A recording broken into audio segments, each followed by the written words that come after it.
Olá, querido internauta, seja bem-vindo a mais uma edição do Super FC pelo Mundo. Eu estou aqui mais uma vez substituindo o Fernando Almeida, que está na Colômbia cobrindo o jogo do Atlético pela Libertadores. E ele está aqui do meu lado, Gabriel Pazini. Como você está? Tudo tranquilo, Pazini? Tudo tranquilo, Josias. Tudo bem, amigo internauta? Então, sem perder tempo, vamos falar diretamente do Campeonato Inglês, pois resultados na tela aí, Fausto. O Crystal Palace venceu o Chelsea por 1-0. Perdendo a liderança do campeonato inglês com esse resultado. O Liverpool venceu o Tottenham de Leandro Cabido por 4-0. O Arsenal empatou com o Manchester City por 1-1.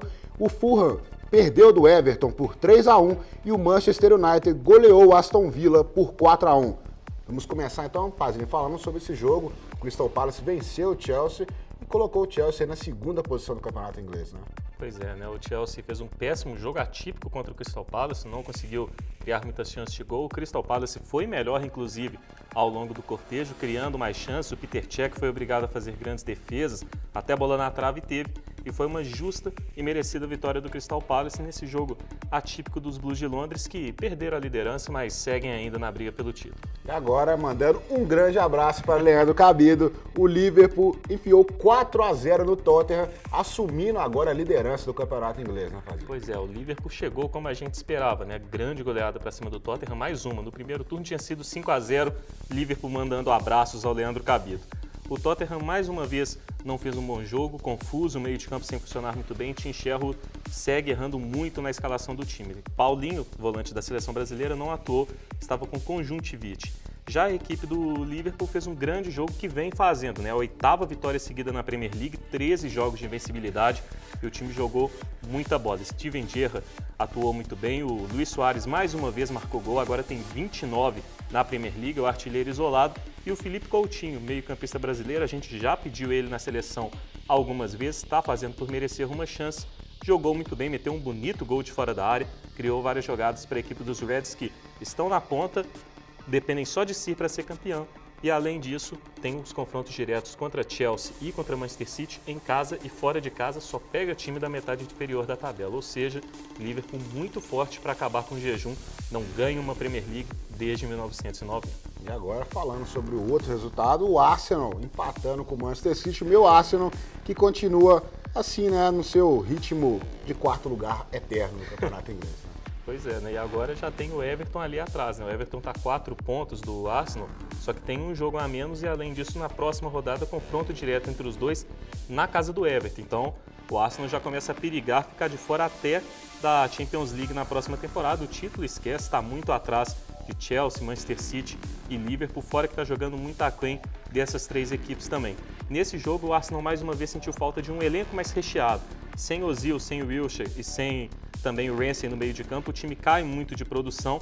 Além disso, o Alcott faz falta pelo lado direito e a equipe não fez um bom jogo, como já não vem fazendo há algumas rodadas. O Manchester City também não fez uma grande partida, apesar de dominar o jogo, criar mais chances, teve uma atuação excelente do Davi Silva, mas o Yaya Touré, o Nassi, Dzeko, jogadores que vinham jogando muito bem, não tiveram partidas inspiradas nesse jogo contra a equipe do Arsenal. No final das contas, o Arsenal teve eficiência, criou menos, mas conseguiu um empate no começo bom do segundo tempo. Mereceu o empate, o City segue na briga pelo título, assim como o Liverpool depende só das próprias forças, lembrando que tem um confronto direto, o City ainda tem 2 jogos para fazer e 4 pontos a menos, enquanto o Arsenal tem essa situação. O título já esquece, agora tem que focar em garantir pelo menos esse 4º lugar que tem sido que o time tem garantido nas últimas temporadas. Então vamos falar aí do Everton que venceu o Fulham por 3-1, mas segue aí no 5º lugar. Pois é, a zona de classificação da Liga Europa está praticamente consolidado, o Tottenham está atrás, o Manchester United mais atrás ainda, e os dois não estão jogando bem como o Everton está jogando. Nesse jogo, mais uma vez, a geração belga indo muito bem. O Mirallas marcou gol, Lukaku teve boa atuação e, além disso, os garotos também saíram muito bem. Barkley teve uma excelente atuação, Deulofeu, para variar, jogou muito bem, ou seja, é um time que tem funcionado de uma forma excelente, principalmente do meio para frente. Tem o Roberto Martinez fazendo um ótimo trabalho e está aí já sonhando em voltar à Champions League depois de 8 temporadas. É bom o Arsenal abrir o olho, porque é um time muito bom, que está jogando mais bola do que o Arsenal. E lembrando, tem o confronto direto agora no fim de semana em casa contra os Gunners. E agora para fechar a Premier League, o Manchester United 4-1 no Aston Villa, né? Tá ali brigando, ali tentando chegar aí perto do Everton, né? Pois é, sonhando com essa vaga pelo menos na Liga Europa. E o Manchester United melhorou num jogo em que o David Moyes finalmente acionou o Kagawa no meio de campo. O fato que a gente vinha pedindo há muito tempo aqui no meio campo dos Red Devils, ele mudou o jogo, deu assistência para o primeiro gol, criou a jogada do pênalti em cima do Mata, que o Wayne Rooney converteu, e deu muito mais criatividade ao time do Manchester United. O craque japonês fez muita diferença no meio de campo. Além disso, o Rooney, para variar, com uma excelente atuação, marcando 2 gols, criando muitas chances, e o Mata também destaque para ele, né, que marcou seu primeiro gol com a camisa do Manchester United. Esse trio jogou muito bem e é uma boa notícia, se não por agora, a longo prazo, pelo menos para a próxima temporada, porque tem a volta do Rob van Persie e esses 4 juntos ali com o Fellaini, quem sabe jogando a bola que pode jogar, dá mais esperança ao torcedor do Manchester United. É um bom time, com bons jogadores. Ainda não encaixou, mas vendo por esse jogo outras boas atuações que esses jogadores de forma combinada tiveram, dá para acreditar que o Manchester United a médio e longo prazo tenha um crescimento e volte a jogar bem como atuou nessa partida. E agora, rapaziada, sem perder tempo também, vamos falar do campeonato alemão, a Bundesliga.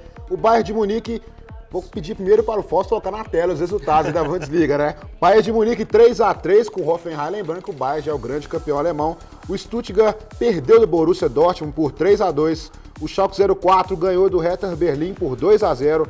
O Bayer Leverkusen empatou com o Eintracht Braunschweig por 1-1 e o Wolfsburg venceu o Eintracht Frankfurt por 2-1 e fechando Borussia Mönchengladbach 3-1 no Hamburgo. Fazinho, quais são a sua pincelada aí sobre esses jogos da Bundesliga? Lembrando, né, começando aqui pelo Bayern de Munique 3-3 com o Hoffenheim.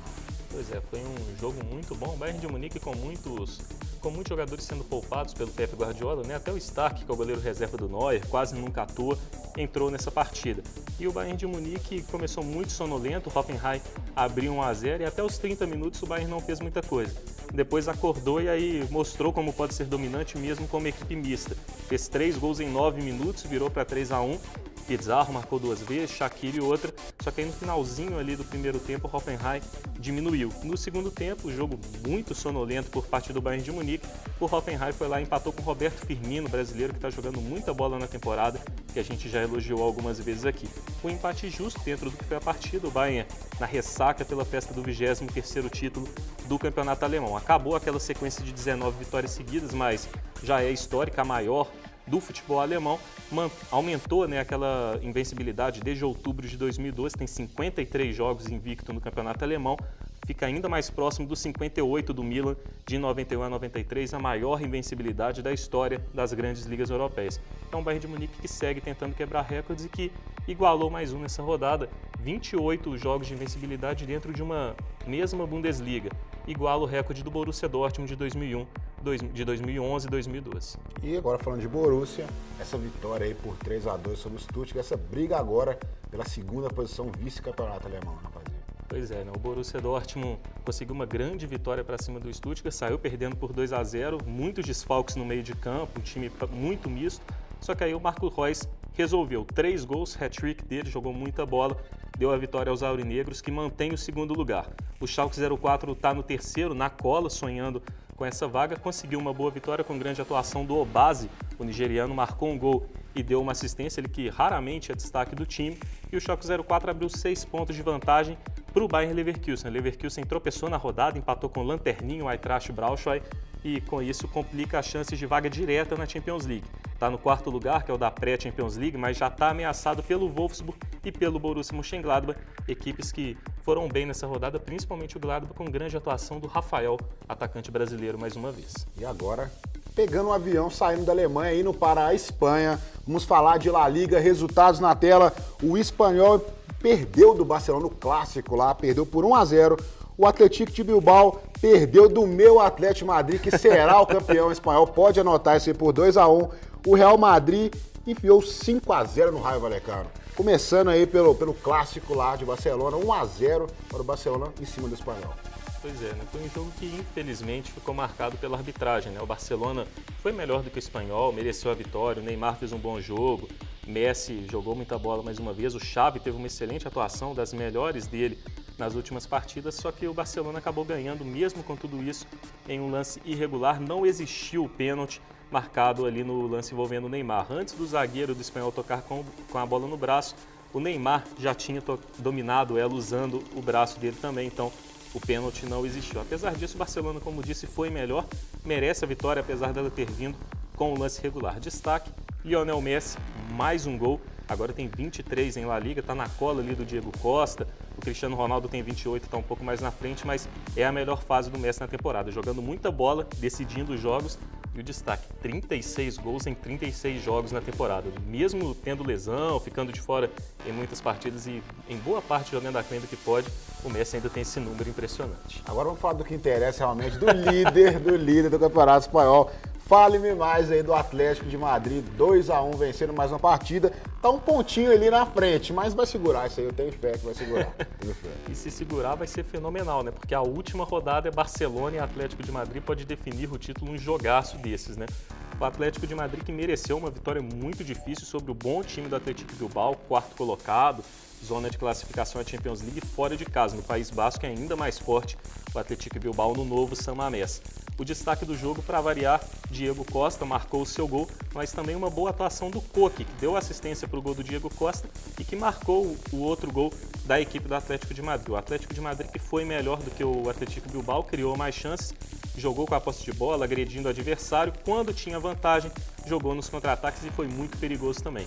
O Bilbao reclamou de 2 lances ali, 2 penalidades máximas que não aconteceram e o Atlético de Madrid, apesar de vencer, foi prejudicado, porque teve um pênalti não marcado em cima do Diego Costa também. E agora, para fechar o Campeonato Espanhol, 5-0 do Real Madrid sobre o Rayo Vallecano. Real Madrid que é apenas o terceiro colocado, tá muito longe, tô brincando, tá ali na briga, tá tudo embolado, tudo pode acontecer, né, Fazinho? Está a 3 pontos do Atlético de Madrid, né, longe de estar definida lá a Liga, muito chão pela frente ainda. Real Madrid venceu tranquilamente. Cristiano Ronaldo marcou mais um, deu passe para outro, ainda participou do terceiro gol, grande atuação do astro português.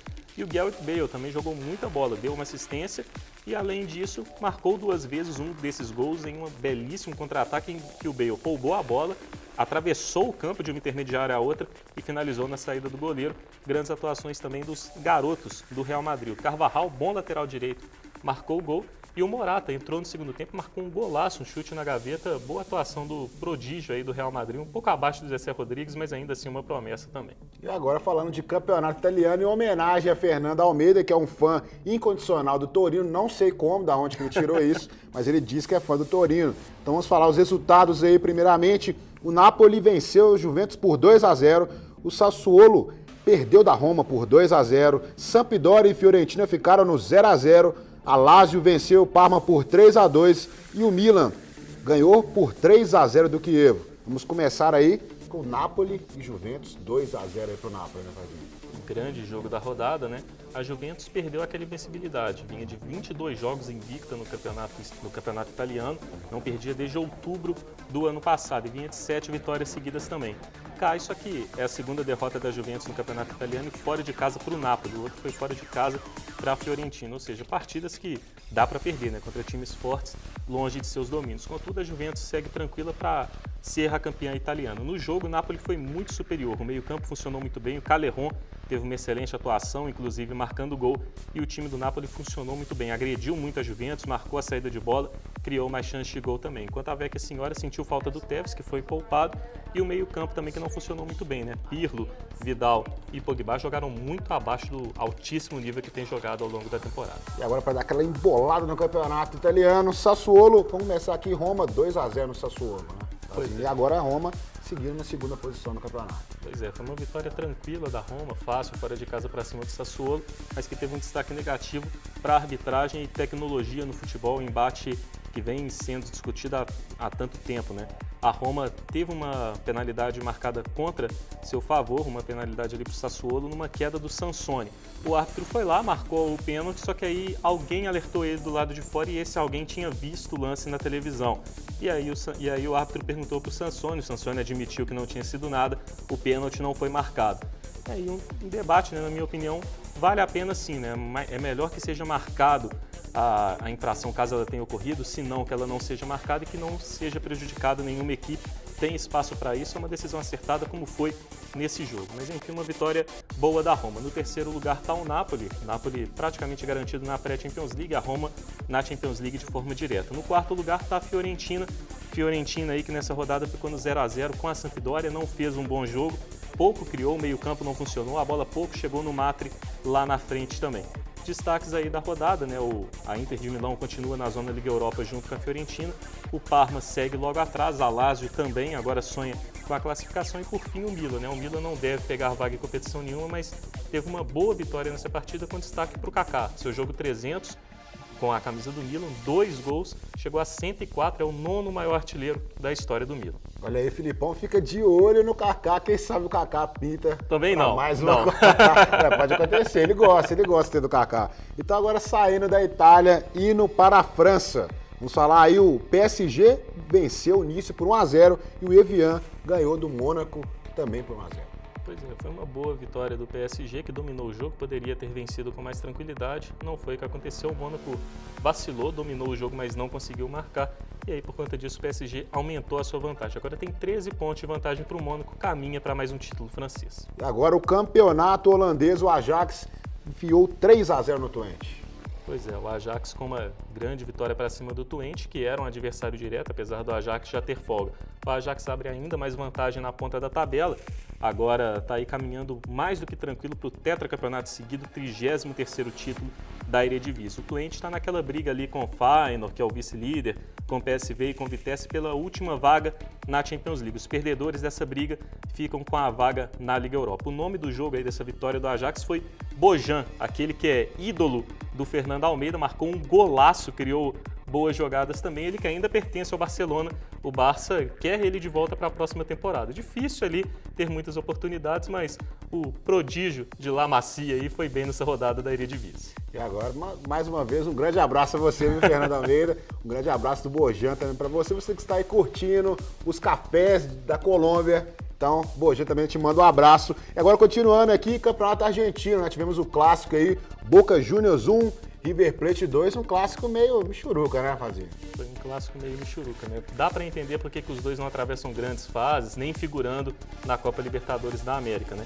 O Boca foi melhor ao longo do jogo, não que tenham bombardeado o River Plate, mas criou mais chances de gol. Teve um time que jogou mais à frente do que a equipe do River, só que pecou ali pelas finalizações, perdeu 3 chances claras na primeira etapa. O River teve grande atuação do Lanzini, aquele mesmo, esse Fluminense, marcou gol, deu assistência para outro, só que o detalhe, o gol da vitória do River, esse que foi assistido pelo Lanzini em uma cobrança de escanteio, é irregular, o escanteio não existiu, era um tiro de meta a favor do Boca Juniors, mas deixa para lá para a torcida do River, né? O River conseguiu a vitória, fim do jejum de 10 anos sem vencer o Boca em La Bombonera. Destaque também para o Riquelme, no auge dos 35 anos, marcou um golaço de falta, mas está ainda mais lento do que era nos seus tempos áureos aí da carreira, o craque argentino.